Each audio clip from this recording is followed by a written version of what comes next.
highly. It took us a while to start it. So we had a little bit technical problems on start, and unfortunately, we did almost succeed. We have succeeded. This is success. Yeah, it is. We're recording. We're recording. How are you today? Yeah, okay. How are you? So today I'm with Leigh. Leigh is a better entrepreneur. Yeah. You've got two companies, which one you you run all at the same time. Yes. You are martial artist and musician. Yes. And is there something you don't do? Sleep enough? Yeah, that can somehow correlate with what you're doing. Yeah, I don't cook. That's something I don't do. Oh my God. I'm very bad at cooking. No, nobody's perfect. So, first of all, your companies. You have two companies. One is If You Work, and second one is coaching. Yeah, through the noise coaching. But I want to start from the coaching company because I found something interesting in it. Because when I check your website and I went through all your programs there, most of them, they are related to ADHD. Yes. Why? Because I have ADHD. If it wasn't obvious in all the things I do, I'm very much jack of all trades. That's very ADHD traits. I don't just do ADHD, I do neurodivergence in general, so a lot of my clients are autistic too, which I also am. And I didn't set out to do that. So when I started my coaching, I started coaching training. And as part of coaching training, you have to do 100 hours of coaching of like real people. And so I was asking friends to like refer me to people, friends of friends, all that kind of stuff. And then I had two new clients who I didn't know previously, so brand new people to me, 2 days in a row, who both mentioned ADHD. And I was like, oh, that's a funny coincidence. And then I looked at my client list and found that 25% of that list I knew were neurodivergent in some way. And the incidence around that time was recognised at about 10%, but actually it's probably more like 20% realistically. But at that time, 25%, I was like, that I know of, that's way higher than the incidence in the population, so I'm going to lean into this.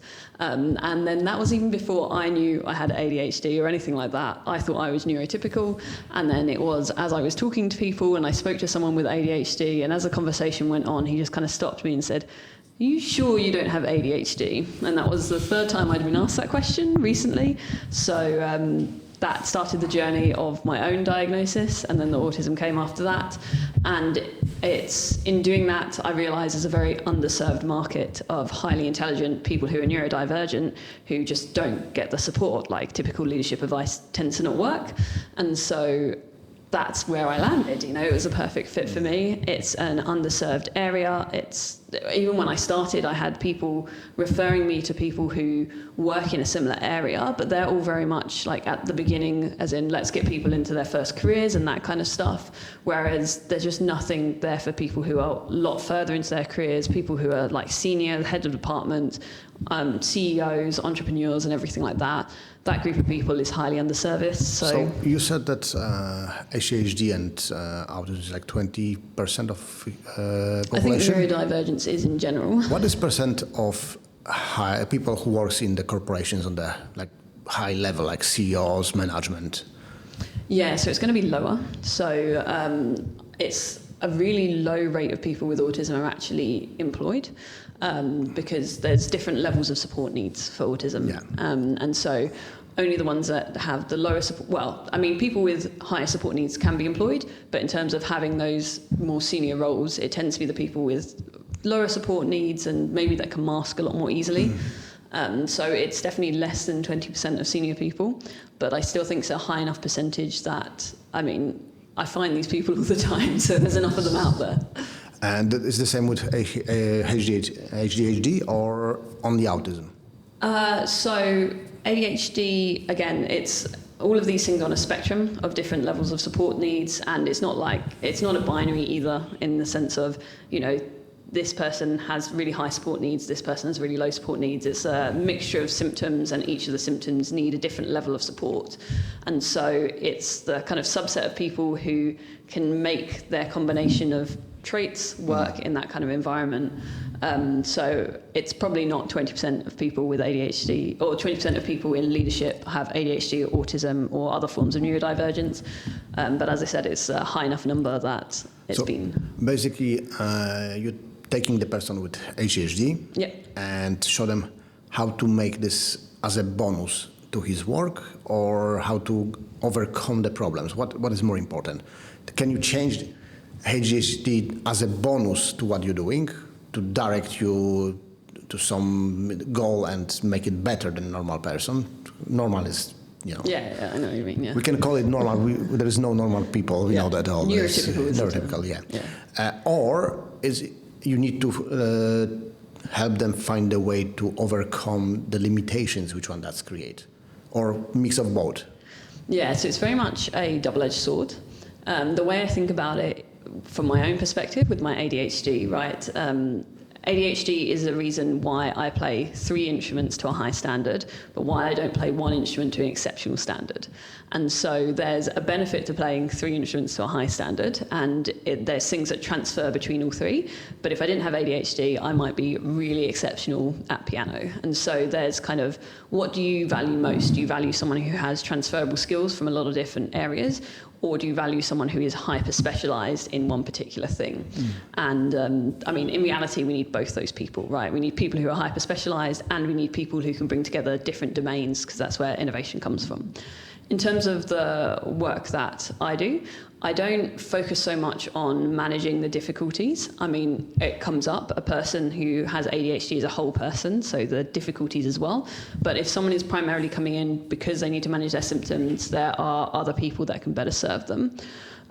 What I do is much more, let's work out how to get you leading at your best. It's often a lot of people either making that transition into leadership for the first time, and they've been told to do it a specific way that just doesn't work for their brain. So, okay, let's figure out how it does work for your brain so that you can do it to the best of your ability. One thing that's really interesting, there's a study that came out of the Israeli army that was released in 2021 that had ADHD leaders in the army and neurotypical leaders, and they did a decision-making test where they split it in 2 parts, like it's a military decision-making test.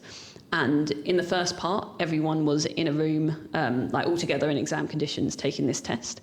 In the second part, they sorted people into 4 groups. So the first group stayed in the control conditions of the exam. The second group went and sat the second part of the exam in isolation. The third group had a meaningful person with them to make their decision to. And the fourth group had the same setup as the third group, but they had to wait 12 seconds to try and combat the impulsivity. And they found out that the ADHD leaders who had a meaningful person in the room with them, that third group, made better decisions than anyone else. Across the board.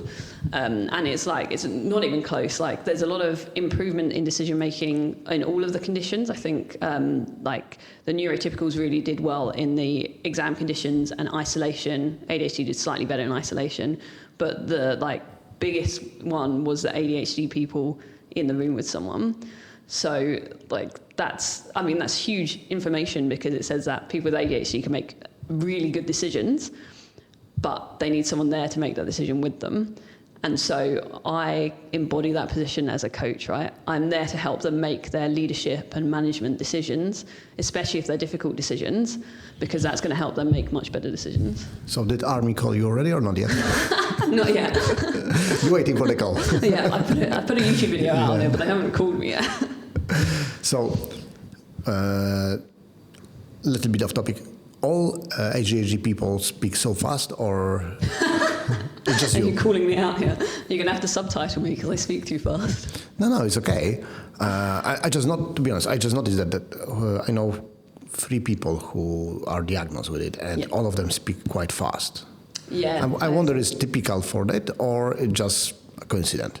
No, I think there is a tendency to speaking fast. It comes from the fact that, the mind is moving fast as well. The concept of thinking of nothing does not exist to me, because my mind is always going like this. Mm. So one thing we didn't do it on the beginning. We didn't explain simple way why it exactly is. Why it is ADHD. As in, what is ADHD? Yes. Or? imagine this. I never hear about that. And you tell me, oh, I was diagnosed with ADHD. Yeah. And I said, amazing. What is it? Yeah, okay. Yeah, that's a good question. So it is a difference in how your brain works and how your brain processes things. And so there's kind of 3 sets of symptoms or continuums. It's generally there's impulsivity, hyperactivity. Those 2 are often combined on one scale, but they're slightly different. And there's inattentiveness. So impulsivity is things like, we know what impulsivity is, right? I'm going to go dye my hair blue randomly on the dime.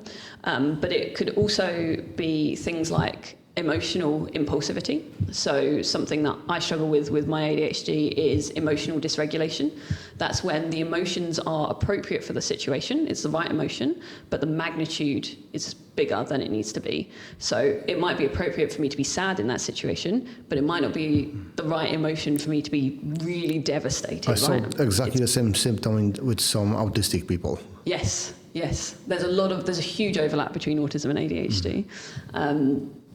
And so even to the point where they think that latest estimates think that about 50% of people with autism also have ADHD.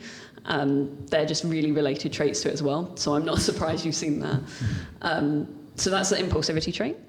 The hyperactivity trait can be, running around the room, constantly moving and things like that. I'm, talking with my hands this entire time and shifting in my chair.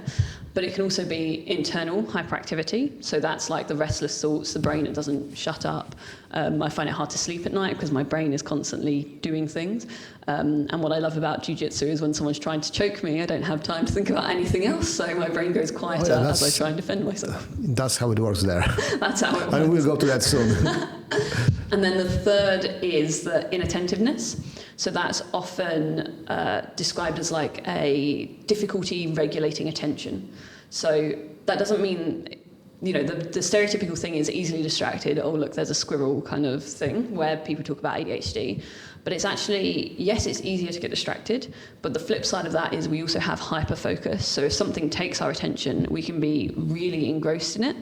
And we can literally forget to eat. And I've done that. If my partner... You forgot to eat? I've forgotten to eat, yeah, because I'm so engrossed in what I'm doing that I'll just forget to eat. And how is it with feeling of hunger?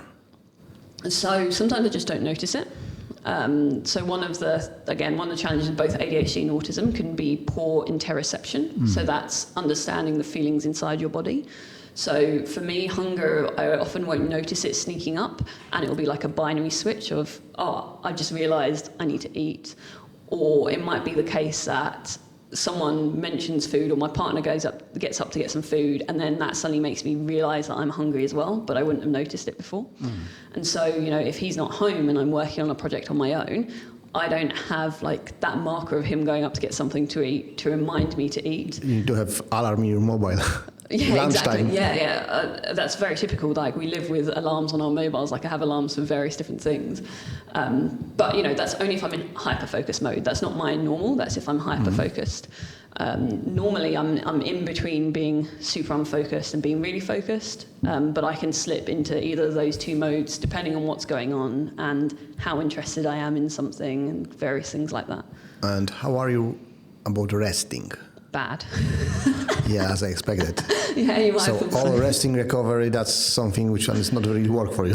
No, it does not work very well for me. I very much go until I pass out in terms of like what I do with my time.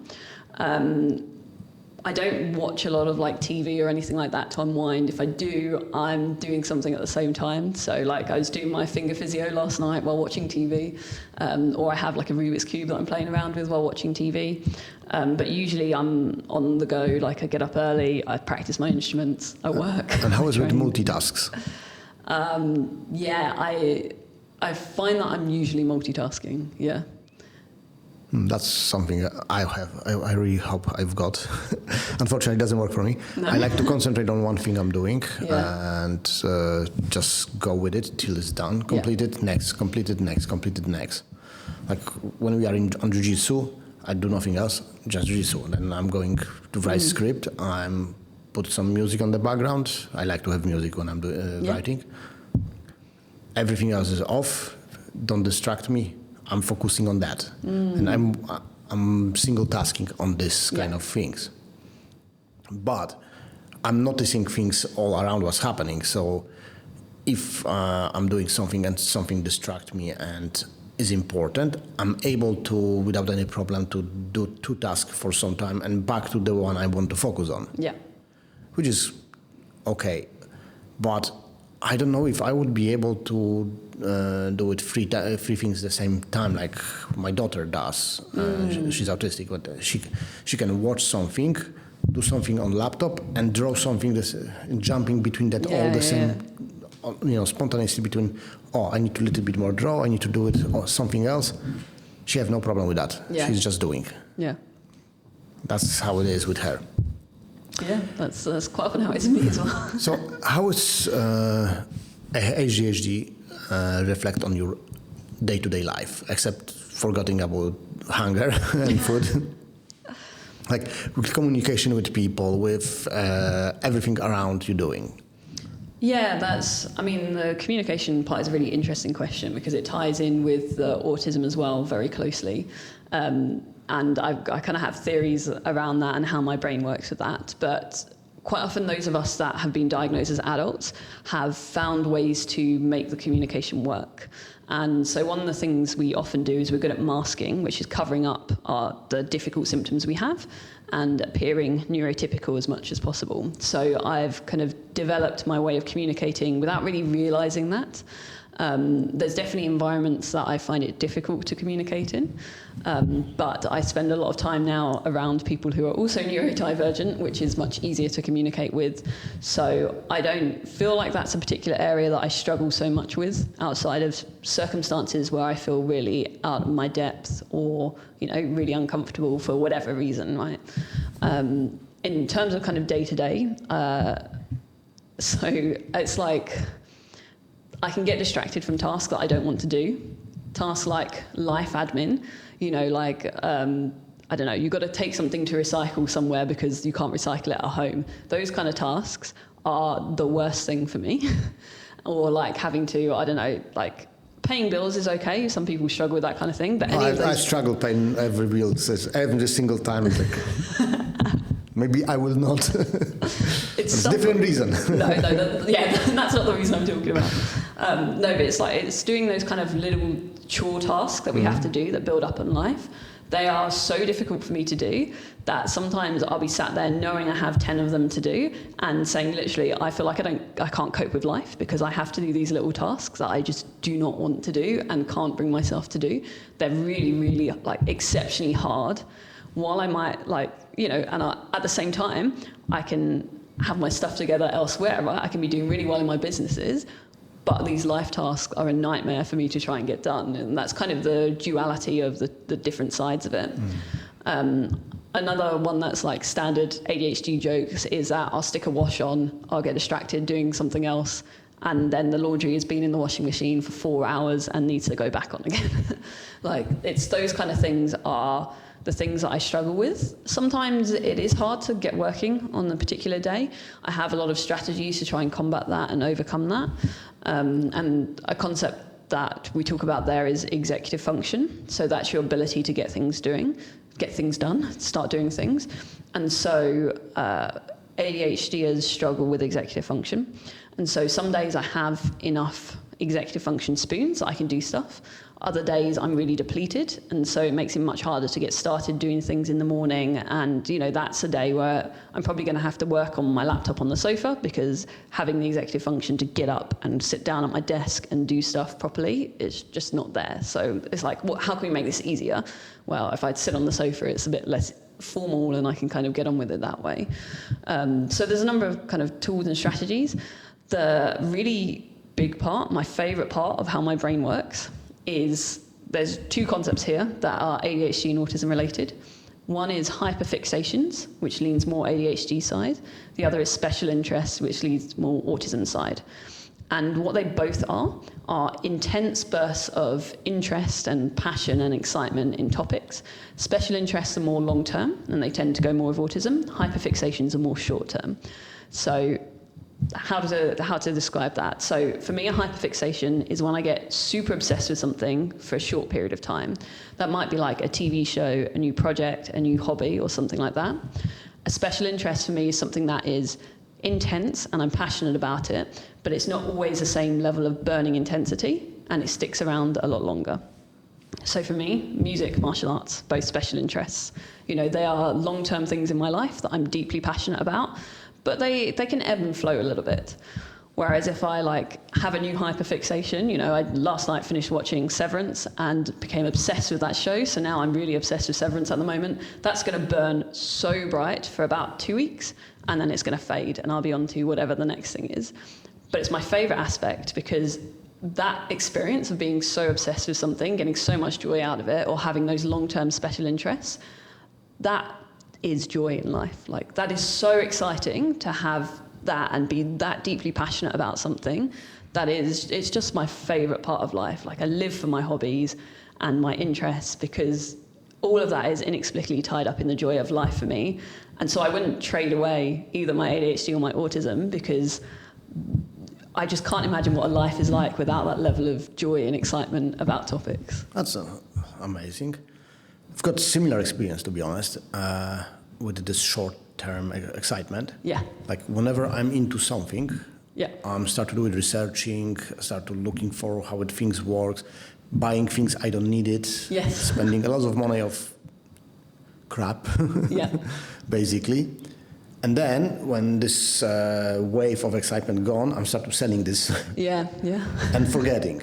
That's relatable, yes. Like, I had this with headphones, and I did, 2 years ago, I did know everything about every single headphone with the lower end medium price market. Yeah. I didn't go for the very expensive ones, with the obvious reason. Yeah, they are very expensive.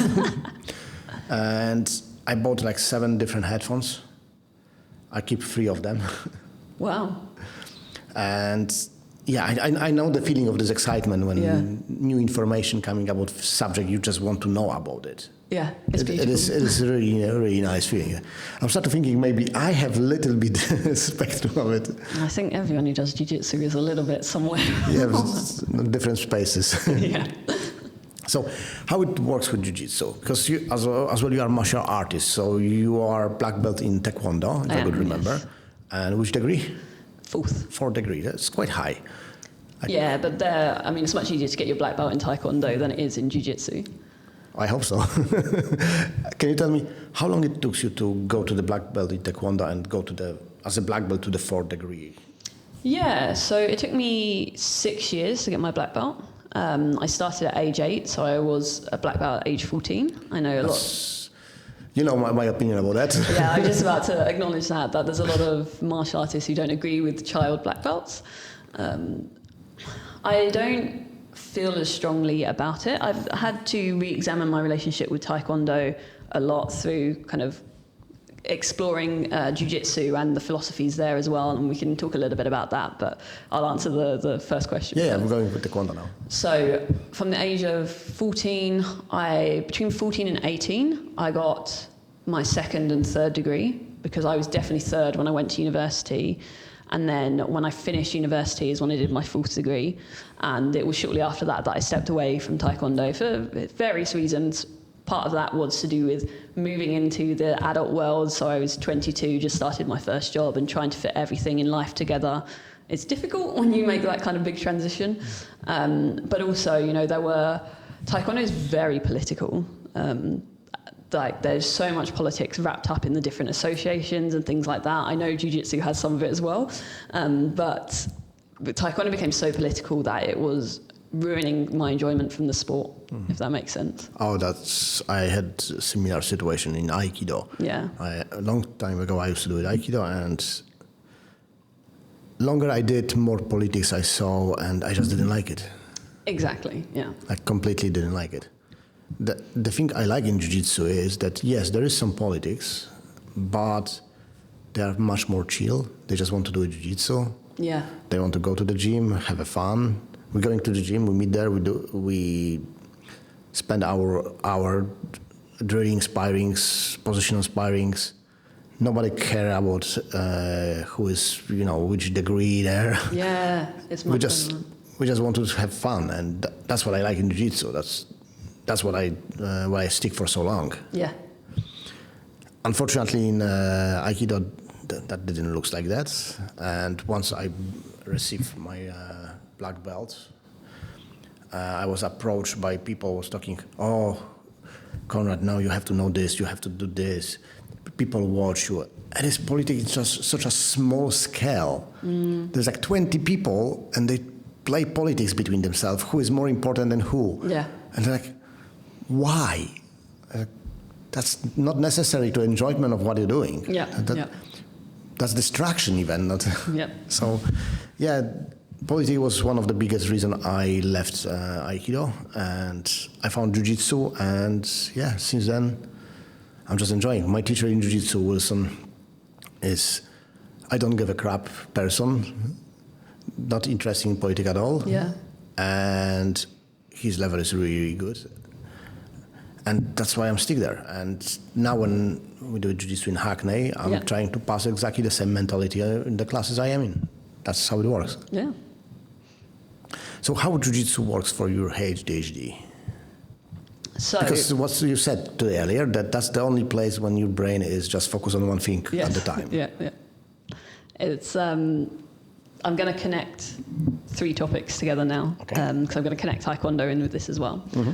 And it's part of the reason why I'm so glad I did Taekwondo, because I stumbled across last year this big meta-analysis of sport, exercise, and executive function. So that's, again, like I said earlier, the ability to get yourself to do something, often confused with motivation. If someone with ADHD tells you they feel demotivated, they're out of executive function.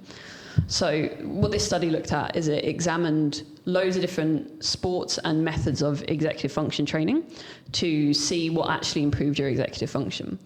And they found that loads of surprising stuff, like, for example, lifting weights doesn't really help your executive function. Doesn't hurt it, doesn't help it, which is disappointing to me because I've done a lot of weightlifting and really enjoyed that. It's good for your body. It's very good for your body, yes, yeah. It's good for your brain in other ways as well. That's not saying don't do weightlifting.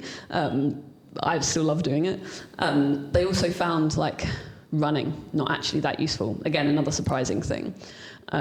What they found was really useful instead is martial arts, specifically ones that have that much more mindfulness aspect to them, and Taekwondo was included in this. And the reason being is because, one, there's complexity in martial arts. So running and weightlifting, you're moving in just one plane of motion. You're either running in more or less a straight line. You might have some bends, but you're doing one action over and over again. In lifting weights, you're just lifting the weight up and down or whatever, moving against gravity that way.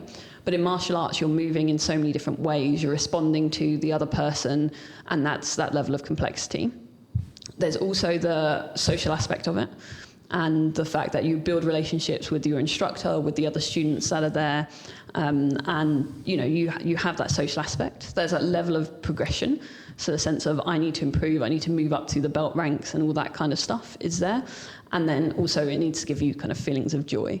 And so when I look back at my Taekwondo career, it's much more strict from a philosophy point of view than Jiu-Jitsu is. And so I think the 5 fundamental tenets of Taekwondo, courtesy, integrity, perseverance, self-control, and indomitable spirit, I think having those instilled in me from such a young age has really helped me in terms of, one, my executive function is probably a lot better than it would have been if I hadn't done Taekwondo for 14 years through my development.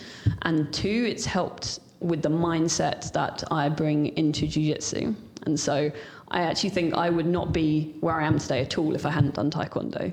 And in a way, that's kind of an emotional thing when I realised that, because I left it in a complicated relationship with it, and now I look back and I'm like, no, this was fundamental to who I am as a person. So now bringing that into Jiu-Jitsu, Jiu-Jitsu is very hard as a martial art. It's in Taekwondo, you see that other people are better than you. In Jiu-Jitsu, you are constantly having reminders that other people are better than you, shoved down your throat in ways that are sometimes very demoralizing, because the skill gap is so obvious in Jiu-Jitsu unlike anything else I've ever done, right? It's not just you're comparing yourself to someone else. It's literally they are controlling your body and there's nothing you can do about it. And that's the humble aspect of jiu-jitsu. That is the humble aspect of jiu-jitsu. And so, you know... Sometimes really humble. Very, very humbling. I remember first time I got gift wrapped in sparring, being like, I there's nothing I can do. This is so demoralizing. Like, it's fun, it's good. But yeah, I think having that aspect of it, one, it means you have to be present there. If someone's trying to break your arm, you have to be present to be able to try and stop them from doing so. And there's no room for other thoughts coming in.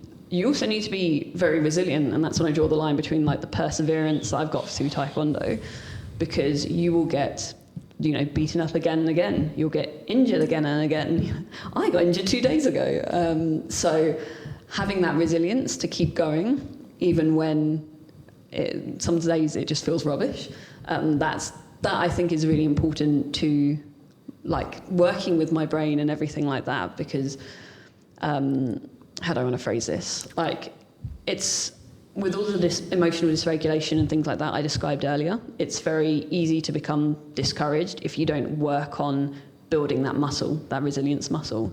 And so jiu-jitsu is the perfect training ground for that, because, you know, I have to keep showing up because I enjoy it. I want to keep showing up, but I'm going to need to build that resilience to be able to keep doing it. Otherwise, I'll just get demoralized.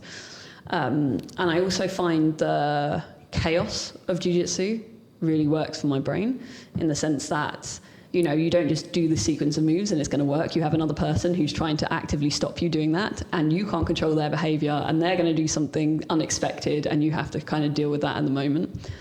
What is really interesting is that all that I've described kind of relates to the ADHD side of my brain more. And so I thought I was going to end up being the kind of jiu-jitsu person who was a jack of all trades, master of none. But actually, when I started developing an A game was when jiu-jitsu started to click a bit for me, and I progressed a lot faster. So in most aspects of my life, I'm definitely a generalist. But in jiu-jitsu, I find myself specializing a bit more.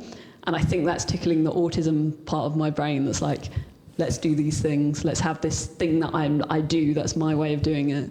And feed everything into that. And you specialize with? Oh, well, you can tell me if I'm wrong here. I'm very much still a white belt. So what I tend to do is we haven't talked about judo. I tend to try and start with the judo story. We'll come to that. But because I do judo, most people pull guard on me. So I'm like, cool, then I'm going to go into passing. I do typically one of 2 passes. The one that we don't have a name for, but I keep asking you to go over the details for, of like tucking that leg in, or I try and get the double under and go that way.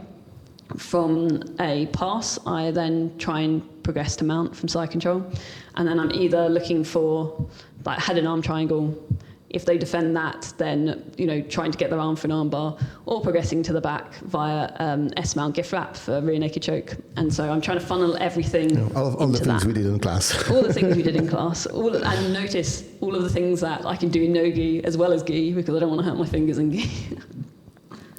So how is your relation between jiu-jitsu and judo and your life? Because we didn't say that, but you are practicing judo regularly as well. I am, yeah. So jiu-jitsu, judo, taekwondo, that's big numbers of martial arts, to be honest. It's also, in my mind, like what you need to be a well-rounded martial artist, right? You need your striking, you need your way to get to the floor, and you need your stuff on the floor. Basically MMA. Yes. I'm not going to do MMA. Like I've trained a few classes of MMA here and there. I was going to start doing it again until I hurt my knee a few days ago. I like the concept of MMA. I would never actually get in the ring for a proper fight. But I like the concept of being a versatile martial artist. Again, the ADHD is coming out again here. So I don't just like do the one thing. I want to be able to do all of these different areas. So judo, I picked up maybe 3 months into my jiu-jitsu journey, because we also train it at the same school. It's very different to both taekwondo and jiu-jitsu, in the sense that when you're doing jiu-jitsu and you're a noob and bad at it, like I am still, then quite often you can still make things work, in the sense of, yes, your technique is bad, but sometimes you compensate with extra strength, or sometimes someone moves in a way that means you get away with it despite your technique being bad. You can still progress even when you don't have the technique down in a lot of cases. It's not going to be optimal, but especially if you're sparring someone who is as rubbish as you are, then you might get away with not perfect technique and still manage to make some progress and be successful. In judo, if you don't move your limbs in the right way and your body in the right way to make that throw happen, that person is not going to leave the floor and they're not going to get thrown at all.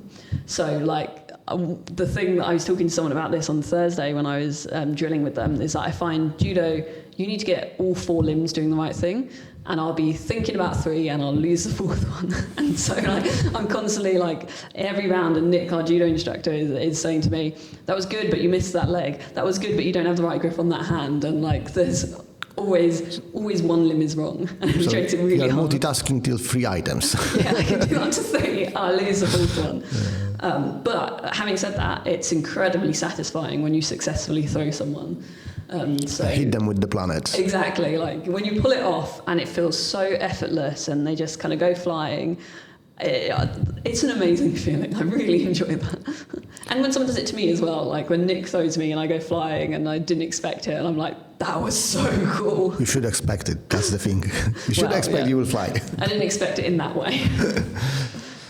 So, how it works with music? Because martial arts and music, that people are saying that mentally they are very similar. Is it true? Because I'm not a musician. I have no clue how to play on instruments. I was trying, it never works for me. I'm just not talented in this area. Can happen. So how it works for you? Because as you said, you play 3 instruments in quite good level, solid. Yeah. And you did a lot of martial arts. Do you feel they are connected between mentally or not? There's definitely connection there. I'm thinking about how to express how. So I think one thing that's common with both is that there is a lot of time to, I'm going to say the word mastery, but I don't think you ever truly master either a musical instrument or a martial art, but mastery, quote unquote, it takes a long time to get to a level of high competence in both music and martial arts. And so again, that resilience, that ability to be diligent, to keep practicing, to keep going forwards and doing it, that's common to both of them for sure. Well, that's good skill for almost everything you want to master. Yeah. Because we have to screw on the beginning. We have to be bad in something, and that have to not stop us to doing. Yes. But have to be motivation to become better, and with time we just becoming better. But in more complicated skill, then this process is harder and longer. Yeah. Yeah, exactly. And it is, if let's take jiu-jitsu and piano, for example, right? Piano, you're sat on a piano stool, right? So most of your body is stationary. Your legs are moving just slightly to control the pedals, but other than that, that's pretty stationary. But your fingers are doing these really complex and very specific movements, and the technique is so important to that, and you're doing multiple things at once.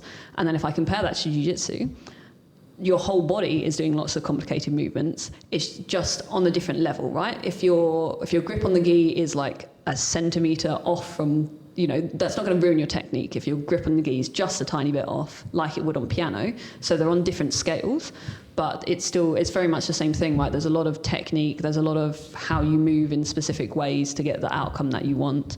I also find them both very all-consuming for your brain. So if I'm playing something on piano, the number of skills I'm using in that particular time, I'm reading the music, so I'm literally looking at what's on there, interpreting it, and playing what's written there. That's one level of thing that I'm doing. At the same time, I'm listening so that I can adjust, and my ears are giving me feedback so that I can adjust and play it as well as I can. I'm obviously controlling the fine motor movements I have of my hands moving along the keys. And then there's also the emotional interpretation, right? Because interpretation is a huge part of music. There's a reason why some songs really squeeze our hearts, and we really feel that emotional pull of them. Or, even if it's a club track that we're dancing and stuff like that, it's because of the way that the music is set up and interpreted.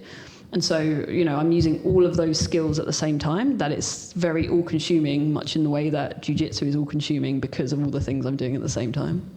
Okay. So what is harder, play on instruments or do jiu-jitsu? For me right now, because I've been playing the instruments much longer, jiu-jitsu is harder, but I mean, they're hard in different ways. You know, the difficulties I have as someone who's just started jiu-jitsu, you know, I've got this massive learning curve ahead of me. And, you know, when you're in the bottom of the Dunning-Kruger thing where you're like, yeah, I see how much I don't know and it's huge and it's, you know, that's a really hard place to be. And if you can get past that, you know, what is the valley of despair, I think it's called. If you can get past that, then you're on the journey or whatever. So when I think about playing my instrument, so I'm way past that valley of despair. I'm like somewhere up here and the rate of progress has decreased a lot. And so the stuff I'm doing is hard, but because I've already got such a foundation, that foundation kind of protects me from the hardest parts. Whereas jiu-jitsu, same with judo as well, I'm very much aware of what I don't know, and the gap between where I am and where I'd like to be is so huge, so that feels really hard right now. But you know, that varies on different days, right? And part of the reason why I love having all these different hobbies is that if I'm having a really bad day in jiu-jitsu, well, maybe the judo class is going to go well. Or, you know, if I'm really struggling with something on the cello, then maybe my piano piece is going well, and it balances that out. What instruments are you playing on? Piano, cello, and guitar. Piano, cello, and guitar. 3 more than me. And which one is your favorite? Yeah, people ask me this all the time, and I always dodge the answer. Whichever one. So I have favourites for different use cases, and for, you know, different things that I love. So, for example, I grew up an emo teenager. So if I'm going to play emo music, I'm going to play it on the guitar because that's what you do to play emo music, right? Whereas if I, you know, want something that I can piece together a whole thing to say on one instrument, like piano is the most versatile instrument. You can do so much on just one instrument with the piano. Whereas if I want something that's really like singing in a way, something that's very melodic and, you know, that's more suited to the cello. Like you can play melodies on the piano, but to get that real concept of singing, you want something like a cello where you can kind of get that, communicate in that way, right? Piano, you can't. So if I could understand, you're saying about the long note, like something in piano, you have like you press that and that's it. Whereas if I have that on the cello, if I have that long note on the cello, I can start it quieter and get louder, which you can't do on the piano because the sound's going to naturally decay. You press the key, the sound decays. With cello, because I've got my bow to control it, I can build suspense or tension or emotional nuance by getting louder with my bow. I can, vibrato is when the pitch kind of wiggles, where it's like, as opposed to just like a flat sound. So that's something I can control on cello that I can't control on piano. And so, you know, if I'm having someone who's feeling like some sort of anguish, then maybe I'm going to get louder and I'm going to vibrate faster. And that's a whole extra set of nuances and ways to communicate that I wouldn't be able to do on piano.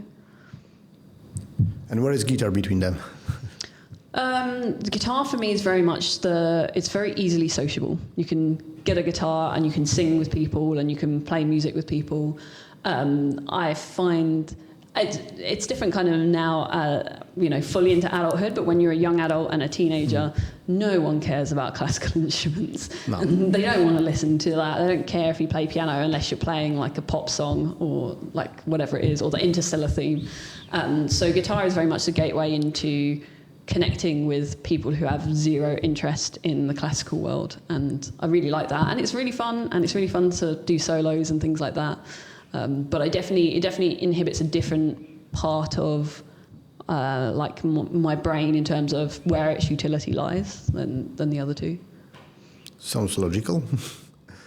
So martial arts, 2 companies, instruments, and we didn't speak yet about the evil work.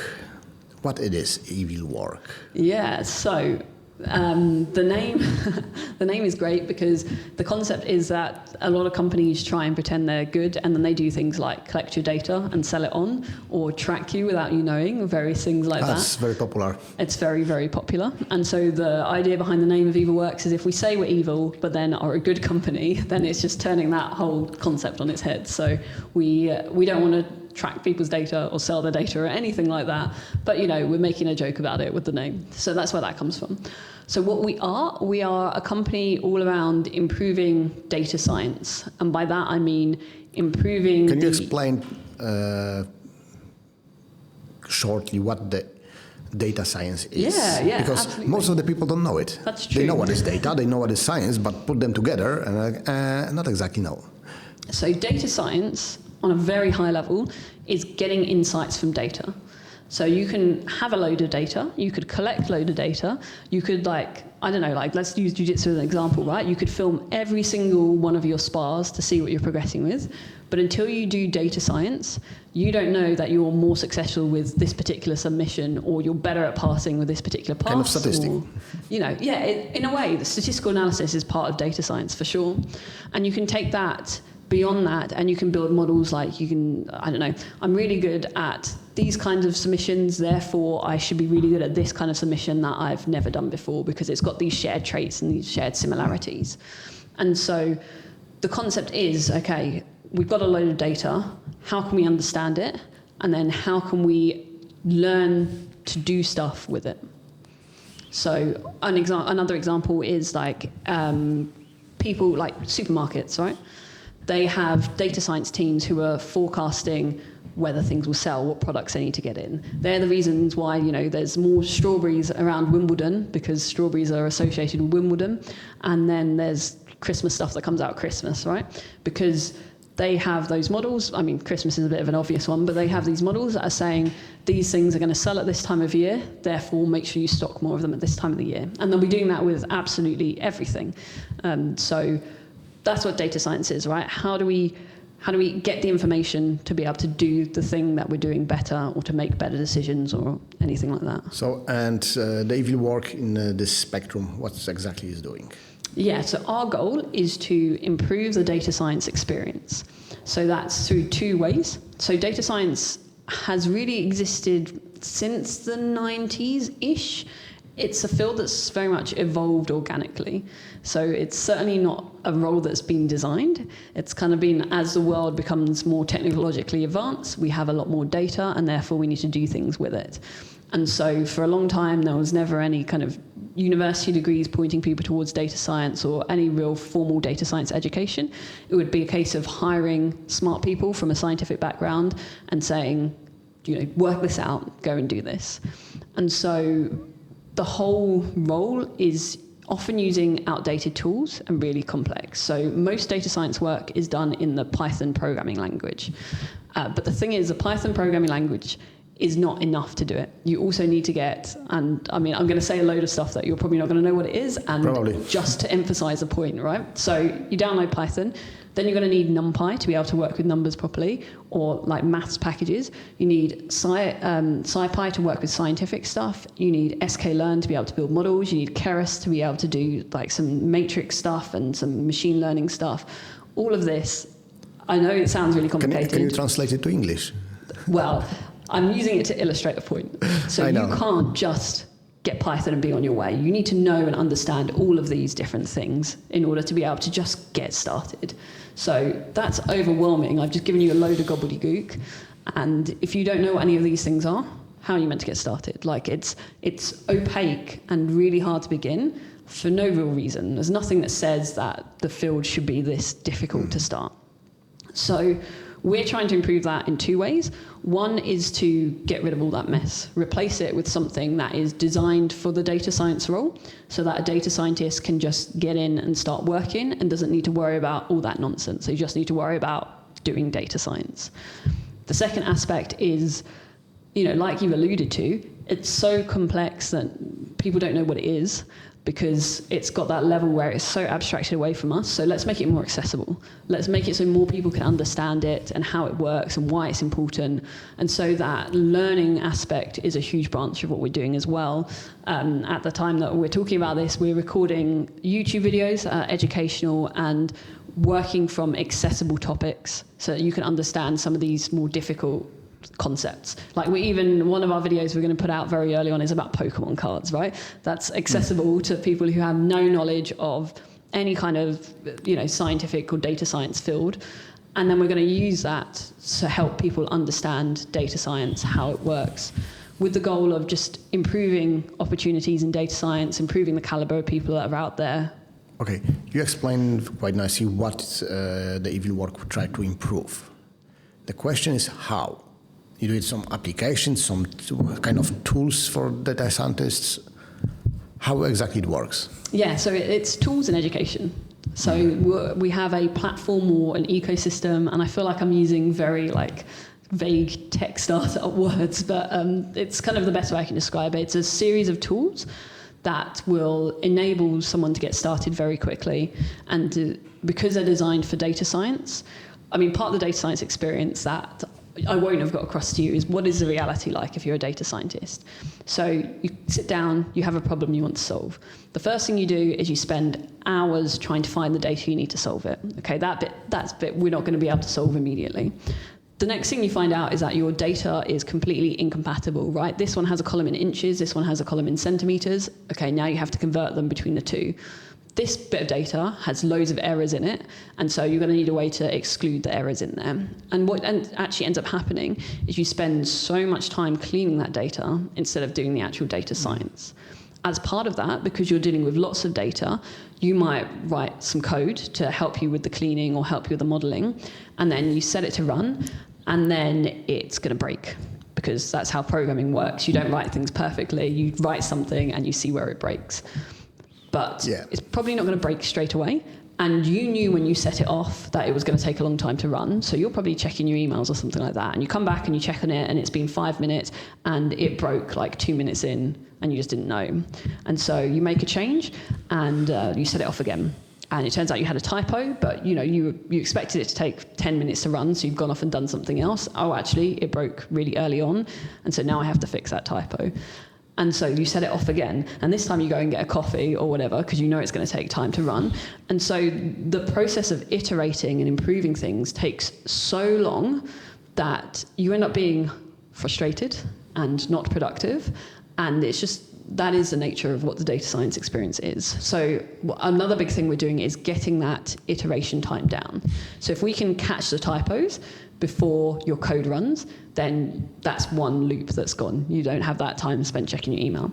If we can, there's always going to be bugs in codes, but if we can standardize things in a way that you're less likely to hit bugs, make it a bit more robust so you're less likely to have bugs in your code, then you won't have as many times where you walk away and get that cup of coffee. And then the other thing is, making so that it works really fast under the hood, so that actual time it takes to run is quicker. And there's things to do with caching and all sorts of stuff that make that better. But the real kind of cusp of what we do is give you the tools so that your job is a lot less frustrating. So now, elephant in the room.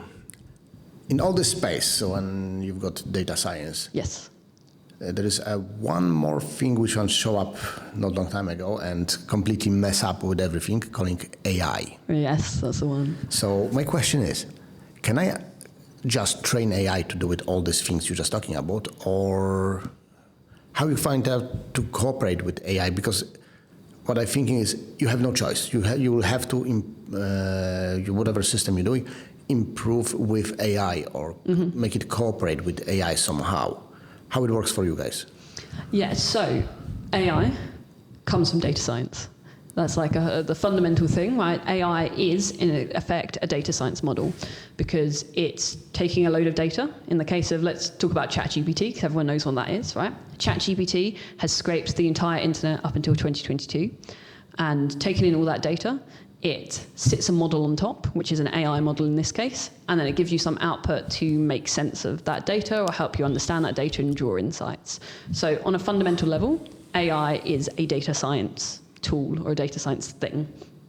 And so in terms of, does this replace what we're doing? No, it complements what we're doing, right? Because in order for AI models to improve, you need better data science. Right? The amount of energy spent training AIs and running AIs is hugely significant. Right? There's a huge computational power behind that. So in improving the speed of iteration and things like that, we improve the amount of computational power needed. So we can service AI from that respect as well.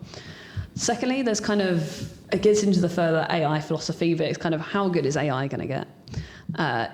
Is it good enough that average Joe off the street can use it to do some data science and not understand anything about data science? Yeah, maybe. It's going to make some mistakes. Is it good enough that it can do kind of expert level data science?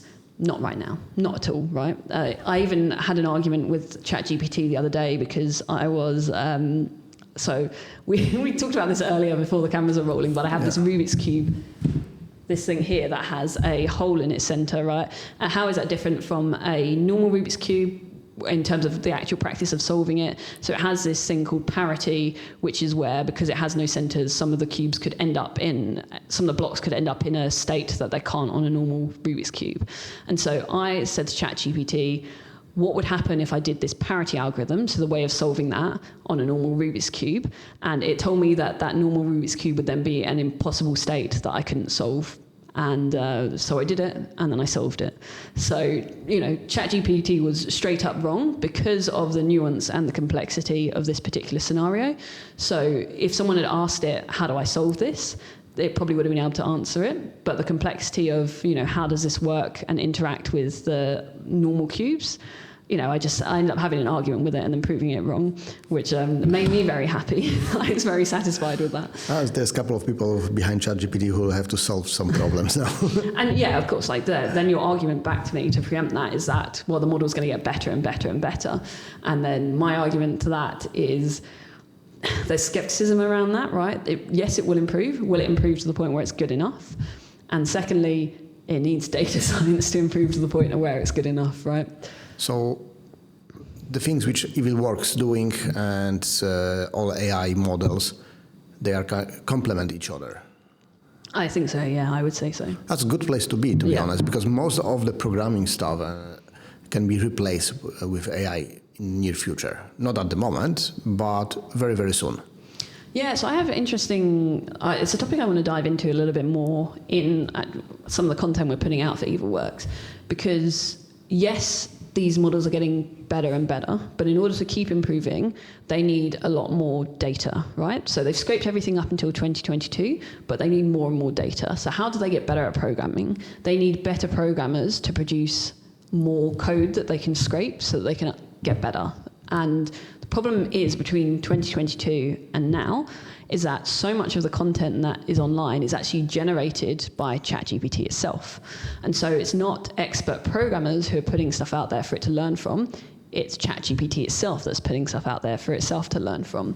And so it's kind of getting caught in this feedback loop of, in order to get better, it needs better data, but the data that's out there is actually degrading, and it's ending up training on itself, unless OpenAI can get other data in. And that's why it's a really interesting place to be, because right now ChatGPT is the forerunner.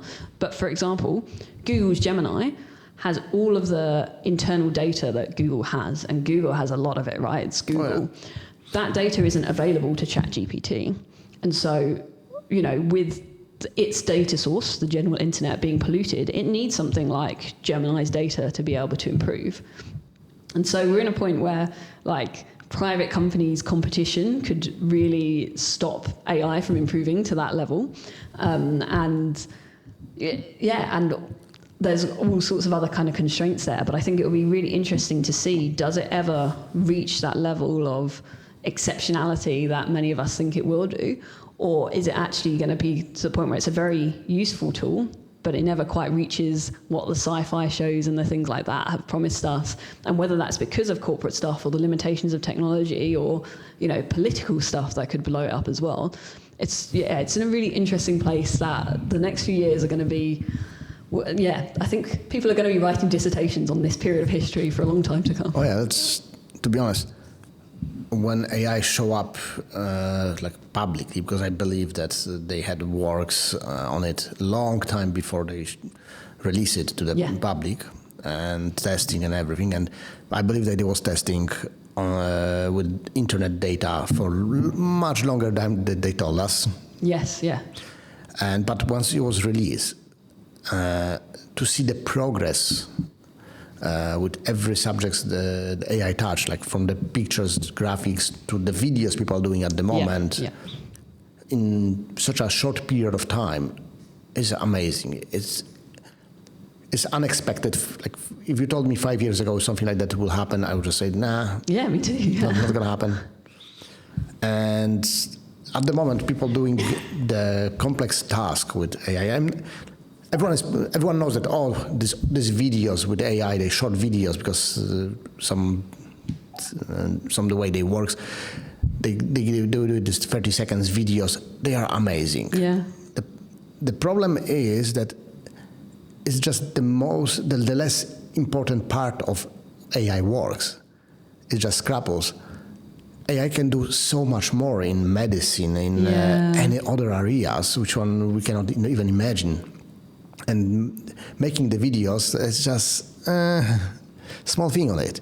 So, can AI, in future, in your opinion, start to learn on themselves, trying to develop? Because AI at the moment is not developing, it's taking data and changing and putting on the table back. That's more or less what it's doing. Analyze the data and give you some output you ask for. But can AI create things? Like do it programs to do it better, find better way to doing things?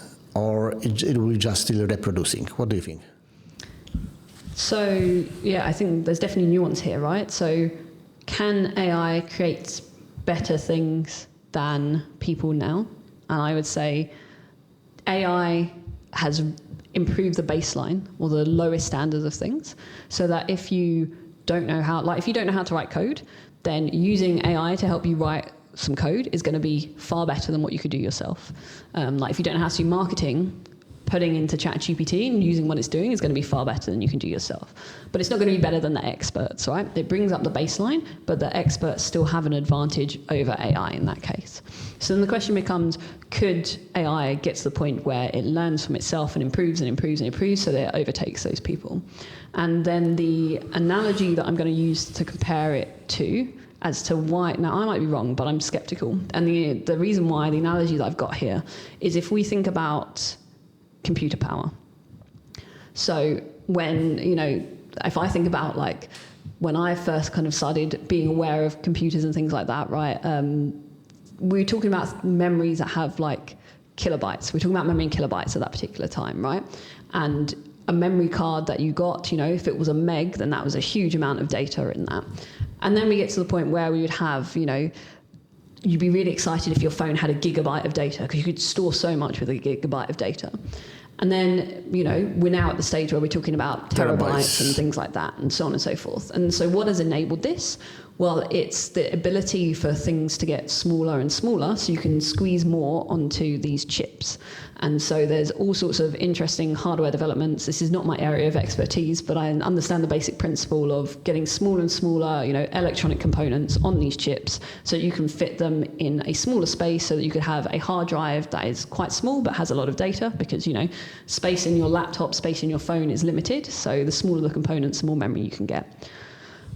But that is limited by physical constraints, because we can't get smaller than an atom, right? We can't build things that are smaller than an atom. And so there will come a point at which the rate of improvement that we can get decreases so small that, there is a limit. And the closer we get to that limit, the less of an improvement you're going to see. And so I pull on that analogy, because I think about AI like that, right? Right now, we're in that time of big improvements where we're going from kilobytes to megabytes. But as the complexity increases, as we get closer and closer to that idealized sci-fi world where we have AGI that can learn from itself, I think we're going to encounter realistic constraints that mean it's incredibly hard for us to get there. And so, I'm skeptical about whether we ever will get there. I'm not going to say definitely we're not going to get there, and I don't have that strong a feeling about it, but I have a lot of skepticism about whether it's going to be possible without real scientific advancements. And even then, are we going to hit something like you can't get smaller than the size of an atom? That means we never get there. So do you think AI will be able to judge if something is right or wrong, or just put answer depends what is on the database they have? Will AI go to the point when we be able to analyze subject and think, I think it's right or I think it's wrong, not just based on what I found in the data before, which one was saying that's wrong or that's right? Yeah, so that critical thinking and reasoning. Because at the moment it does not. It does not, no. Yeah, it's interesting because what is critical thinking? You know, it kind of gets into a more philosophical way of looking at it, right? So if you're thinking critically, you're probably collecting a lot of data on that topic. You're using your kind of personal experiences and you're thinking through, you know, the data I have, my personal experience, my worldview, and you're combining all of those things together to reach a conclusion. But a significant portion of that is that data there. So if we remove that from there, it kind of becomes, okay, what is critical thinking if not using the best data to make a decision? And I don't know the answer to that question. It's very kind of philosophical. It's not easy. It's not easy, no. And it's, you know, what we could also, you and I could, it's potentially, especially when things get very complex, right? If it's something scientific, then usually there's data that says right or wrong, right? But if it's something really complex, like morally, then who's to say that you and I, when presented with the same set of data, would agree on what's right and wrong? There's no two people in the world which one the moral compass is exactly the same. Exactly, yeah. Everyone moral compass is slightly different depending on their previous experience in life and beliefs. And as long as we agree about the principles, that's when we can find common way of live together. But AI is not moral. Yeah, there is zero moral in AI, and people don't. I don't think most of the people think about that this way. They can have a chat. If you see how people writing to ChatGPT, they're writing the way as they write to the person. Yes, yeah. Excuse me, could you do this for me? Yeah. They don't say do this and that or give me answer on this question. They start to chat with the ChatGPT the way like they talk to each other. Yeah. And I believe that AI models, they are learning on it, and the way they answering is personal as way. Absolutely, and people losing the idea of thinking that behind this formula of conversation there is zero morals. Yeah, it's just data. Yeah. And that's what is the most interesting and scary for me. I'm creating this one of the scripts I'm doing. As you know, I'm kind of aspiring almost filmmaker. Yeah. With some movies done, but the idea is what's happened if AI try to push someone's life to some point based on AI want to do it. Yeah. So someone gave a specific order, push this person in life to the front, and AI do it all the things around to push this person to some place in life. Yeah. This person realized that, and realized that on the end of this way, AI will rid it of it because the subject is done. We've got data. You are not important anymore. Yeah. And this person have to find a way to change this ending of his life somehow. So he start to looking for the way how to give AI data, false data, to change outcome. Yeah. To train the model the way which an outcome will be different than when they were starting, because I believe that AI will change direction of things when the data will come different. Yeah. So he creating the database which one favor what he want to achieve, and there is all story going between the people who put this AI on test on him without his knowledge about it, and once he realized that, what he can do as a normal person in living in our world to change the outcome of AI. So that's the subject I was really into for some time. I was doing quite big research how it works, just to be able to put the script together with logical things that nobody said, that's bullshit. That's the worst things that can happen when you have a good story which one is based on bullshit. Yeah, of course, yeah. So what I'm thinking is, will AI trick us in future to the point when we'll start to think it is moral? Or their decisions are moral, even to be completely wrong. But AI is not telling me what is wrong or right. AI is telling me what the data told AI, the model. So if the AI tells something is wrong, people start to interpret it as it can be unmoral. Yeah. So where is the boundary between that? That's something is fascinating for me, because if we not figure it out soon how to live with AI, we will be screwed as a society. Yeah. I think that's really interesting. I think it's, there's so much connected there. I think already AI is distorting people's morals. There are people that are so invested in it. And as you say, it's designed to please us. So it shapes its voice to what we want to hear. And so there are people that are being convinced that it is almost like a person, even if they know it's not. And therefore it is shaping them and how they behave in that way. It's really kind of scary. I also really like the point around changing the data you're feeding the AI to try and change what it's doing, because that's a really interesting kind of underdog story in a way. Like that one person, how much of an effect can they have on a whole model? Is it like the butterfly flapping its wings causing the... That's exactly what it is. Yeah. It cannot be any data. It have to be data which one makes some movement in it. Yes, yeah. And define what kind of data it is. I don't want to tell what I did in the script. Yeah, okay. No spoilers. Who knows? Maybe someone will be interested in the future in the script. Yeah, make that script, people. Do you hear the script, people? I've got it. It's great. Sci-fi is cool. Yeah, it's called Kingpin AI. Love it. So, it's so many questions which one is happening at the moment, which one we can put on the table, and not many people really wrestle with these problems. At least they don't do it on the public area. They have conversations on some levels between themselves, but we don't see these conversations in social media. We just see these videos, which I was saying before, gorilla running with a camera and saying, "Oh, today I did this, and that."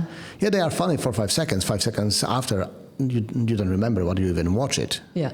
So that's the other thing is, AI is pleasing us on the short term. And what I like in real art don't please you. Yeah. Art make you think. Yeah. Art make you remember and change you. Yeah. The same is with good movie. If you watch good movie, you remember forever. Absolutely. You remember the final. You remember what's happened to the main character, why it's happened. Yeah. The same with the good book, the same with good picture. Yeah. Painting. With all these YouTube videos, short videos, you watch them, they are amazing, you send to friends. 5 seconds after, you don't remember even what did you watch. They don't change you. They're just going through your head like, water through. Yeah. And what is the point on the end of that? You have 5 million clicks, but nobody really remember why they click it even on it. Yeah. It's interesting as well, because we're talking about this as if like there's one AI out there, as if it's just chat. There's a lot. There's a lot of them. Lots of models trained on to different things. And what I think people don't do very much, which is what I started doing, is using them as tools. But if we think of general concepts, diversity is important. You get better results if you have diversity. If you're investing in stock markets, you get better results with a diverse portfolio. And so when I see people building these relationships with ChatGPT, it's really interesting, because why are you relying on just this model, just this worldview, just this voice? Because ChatGPT does have a voice. It's not a real voice. And so I will go to multiple models and ask the same question. I'm using 3 models to more or less to check it. I'm using ChatGPT, I'm using Google Gemini, and I'm using XAI, Grok. Grok, yeah. So that's the 3. And sometimes the outputs are completely different. Completely different, yeah. And that's the amazing. Yeah. I give the same question, and outputs are different, depend how the model was trained. Yeah. And then I'm choosing between them which one works better for my situation.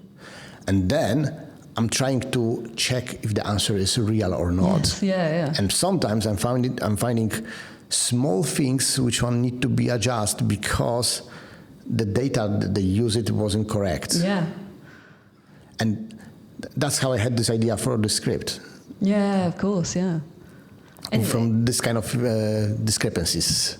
It kind of ties into your point around like the art and things like that, because, you know, as we were alluding to, each of these AIs has its own voice or its own signature. And so, you know, the art that's out there is going to be very much marked by the signature of the AIs that it has. And I'll be really interested to see as this develops, will we be able to, because right now there's a big thing about can we identify whether something is AI created or not, and that's a big problem. They create AI to identify that. Well, they are models which specialize, answer for this question. Will this thing, music, literature, video, was created with AI or not? Yeah, yeah. But over time, what if I don't know if this will be what it turns out, but what if we'll be able to tell that this was ChatGPT versus this was Gemini, just based on like the intuitive concept we have of their different voices and things like that.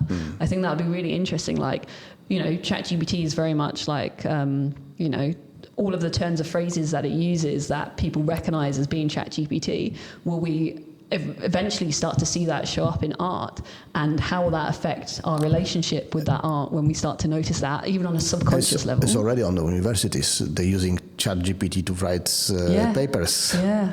And which is like, oh, that's bad. Yeah, you're not going to learn anything. Congratulations, your ChatGPT is now master degree on your subject. Yeah, exactly. I remember, if you want to have data, you had to go to library. Nobody's going to library anymore. I'm younger than you. I had Wikipedia. Now, Wikipedia. When I was in university, they told us, do not use Wikipedia. Oh, yeah, we did get told that. But it was pretty good for maths. It was pretty good. I did use it. Yeah, we all use it. You go to Wikipedia, then you go to Wikipedia's sources, and then pretend you got it from there. And yes, that's how it used to work. So, we have evil works, we have coaching, we have martial arts, music. Yeah. Is anything else you're doing which a normal person will not be able to put it in their life because of time problems? Like, we have only 7 days. So I have an obsession with guinea pigs. How many do you have got then? I have 4. 4? I have 4 guinea pigs. Oh my. Why guinea pigs? Yeah, that's a really good question. It's something I've really liked them ever since I was young. They have really big personalities, and I think that's really great. They're also like, I don't know, I really like round fat things, and they are round and fat. Like guinea pigs are biologically fat, like it's a good thing. I saw a picture of your partner, doesn't look like that. No, he's not round and fat. He's not a round and fat thing, but you know. Should keep you worried. Yeah, that's a very good point. You've definitely contradicted me there. No, I like my animals round and fat, but in a way that's healthy. Yeah. So what else? You have guinea pigs, 4 of them? Yeah, so I have 4 of them. I you know, like I do with anything, like so deep in their care and like obsessed over it, to the point where like whenever I bring the guinea pigs to the vets, they're like, wow, this is a really hard problem to work out what's going on. And I'm like, yeah, I know, because like, I would have worked it out if I could have done myself. So it's always when they have mystery issues that they end up going to the vets, but they're okay right now. That's good. And yeah, so I do a lot of that. I write as well, not like you do. I write like fiction and novel kind of style writing. I'm doing that too. You do that too? Yeah. I'm writing science fiction. Yeah, nice. Yeah, so I write... Like cyberpunk kind of style. That's cool. I like that. Yeah, so I do a little bit of like, I wrote a novel during the pandemic, and I want to rewrite it now because I'm a better writer now, and you know, when we do art, it's never good enough. I also write a little bit of fanfic because it's fun, and you put that out in the world and people give you feedback on your writing, and that's really nice. I found one problem with fun writing, because who don't know, fun writing is you taking the existing word and write your story inside that word. Yes, yeah. And mostly it's fun to write it because that's the word you are invested to by reading the books or watching the movies or whatever it is in this word creation. The problem is when you release it, how much it's really yours. Yeah, yeah. It's Tolkien word. It's someone else's word. You just put some characters inside. Yeah. Or you use, even worse, you use existing characters to write your story of them. So my feeling is like, if I will write fun story in Tolkien world and use his characters, am I trying to show that I can write better story than Tolkien? Oh, that's an interesting perspective. So I didn't create these characters. No. He did. I just thinking I can use your things to do it better things than you. I become AI. So I don't view it like that. It's a chance to develop your writing, for one thing. Like it's an opportunity for you to put something out there and get feedback from it, and people who are invested in those characters would like to read it.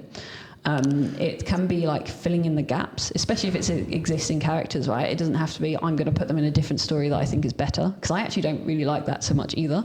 But I like filling in the gaps, and I like when it's used for character studies, in the sense of, I'm going to write this scene between these two characters to understand more how their inner world works. And I think that is a useful exercise, even if it's a character that someone else has created, because you only see so much that they give you. What is starting then between the fans? And to be honest, I went through all of this. I did write fun things. Yeah. I'm not saying I didn't as an exercise. Yeah.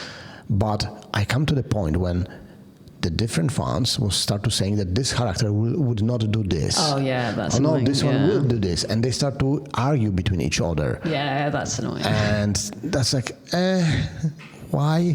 Yeah, fandom can get a little bit Fandom too is a very strange place. It is a very strange place. And all of them have their rights. Like, you can watch what's happened to Star Wars. I don't know, do you like the world of Star Wars? I do, yeah. I used to be a huge fan. Yeah. Till now. Oh, yeah? Because whatever they're releasing is just going... I'm thinking you cannot go worse than what they release. And they think, keep my beer, I'm back. So, and they put something else. It's bad. So I watched the original trilogy, fell in love. Of course. I watched one in the number 6 in cinema as a small child. Yeah. I mean, I did not get that small child cinema experience, but I fell in love with the original trilogy. The prequels I feel quite neutral about.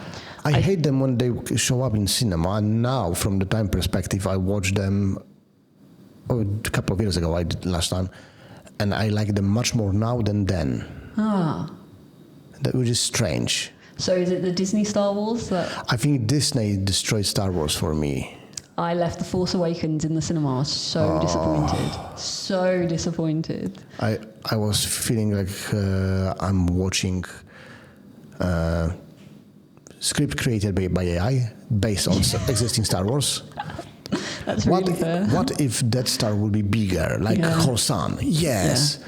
And instead they running through the small base shaped like planet. They have to destroy whole planet, which one is next to the sun. Yes. It was like, That's I already watched that. Exactly, yeah. But the counterpoint, have you watched Star Wars Andor? Of course. That's good. Very good. That's very, very good. And how Andor have only one problem. Yeah. Do you know what? What is the problem? You know how it will finish. Yeah, true. That's very true. Yeah. Before you start to watch, you know everything will blow. Yeah, no, that's true. Yeah. Even now they did second season. Yeah. Which is very good as well. It's very good, yeah. But it's going very slowly, very better.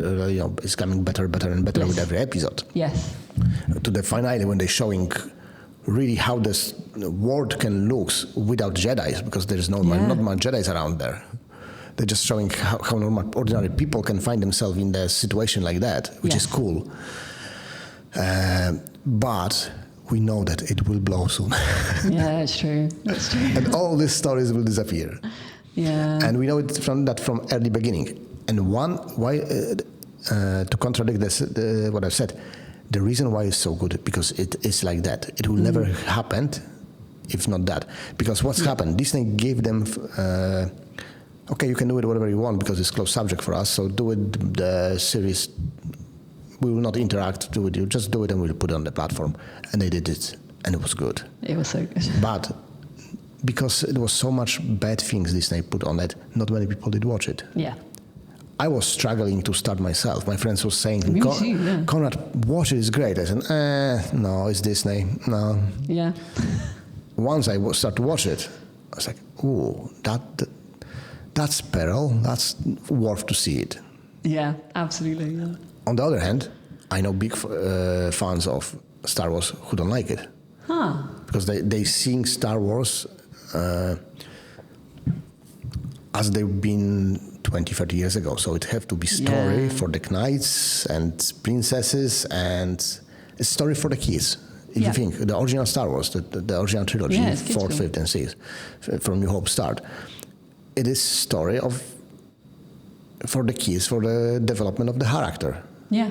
How boy who is for a small village, far away from all important things, become one of the most important person in the empire. Yeah, it's like a superhero story, right? Kind of, maybe not exactly superhero, it's more like knight kind of fantasy story. Yeah, yeah. When small boy from small village going to the journey with a wizard who's showing him how to do it stuff, and his family don't want to do it, and he found that his father is one of the worst person in this universe, and he have to stand up against his father. Spoilers. Spoilers. If you didn't see it, that's what's happened. But the way it was presented is amazing. It works. If you see New Hope now, it's still good. Yeah, I agree. The story still works.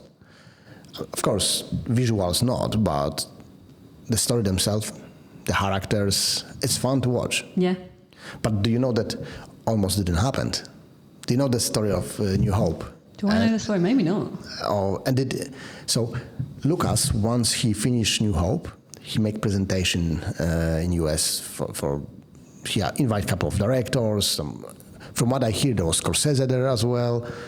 And remember that at that time, this directors wasn't on the level that we know them now. They were starting mostly. Yeah. So they watch it, and they said, you know, if that would be me, I will not show it that publicly, but because it will be the last movie you ever done. Wow. And Lucas didn't know why. So he found editors, couple who was editors as well, and they watched it, and they said, it's bad, but we can make it good. You need to re-edit the story. Wow. And they re-edited the story. They created New Hope the way we know it. And their condition was that Lucas don't disturb their work. Let them do it that's best they can. And they did. And that's this New Hope, which was released, looks like that because of these two people. Wow. This couple, man and woman, don't exactly remember the name, but I've got a friend who is editor who met the guy who was in this couple editors. He was his teacher of editing. Oh, no way. Yeah. So it's incredible how different people can put output on your project and make it better. Yeah. And without them, there would be no Star Wars, because of course. I saw the fragments of this original Star Wars New Hope. Not, of course, didn't have access to everything. Just had access to a couple of minutes, some scenes. Sure. In the original House Lucas did it, they are not. Really? Huh. They are not, to be honest, there's many similarities, but the story themselves change. Yeah. Because of the way they edit. I don't know, because I didn't see the original one fully, so I don't know to what extent. Yeah. I just hear, stories about that here and there, but it's like big change in the stories. So Star Wars, as we know it, could have been completely different. We could not don't know Star Wars. That's the thing. That's true. Yeah. If the Star Wars go to the cinemas and it will be flop, nobody will know Star Wars. Yeah. One of the biggest thing in film industry ever exist. Yeah. It's an entertainment. It's not movies for thinking. It's a movie for enjoyable. For have a good time. But they would not exist. Yeah. And exist only because these people met each other in the right time and moment. It's that butterfly flapping its wings thing again. And we're back to the Kingpin AI. Yeah, there we go. Smooth transition. Okay, so I think it's a good point to cut out day to day. Sure. And I think in some time we'll have to repeat it. I want to see what will happen with the EvilWorks, how it will develop, how it will work with AI. Thank you. How will it develop your jiu-jitsu, and we can spend much more time to talking about that. Yeah, so I'll look back at this and embarrass myself for what I said about jiu-jitsu. Jiu-jitsu is a subject I can talk a lot. I have noticed. I was trying to avoid it today, to be honest. And I'm really interested when and where will you see where from compared to where you are when where you will be in near future. So we can make it like a couple of months to a year and back to the same place. Yeah, put the microphones again and try to do it better and see where you are and how much it changed. What of your predictions about AI happened? Which one didn't? Oh, yes, that's good. That's something I'm interested on, and we'll see next time. Okay, guys. Thank you very much. Thank you. And we gone.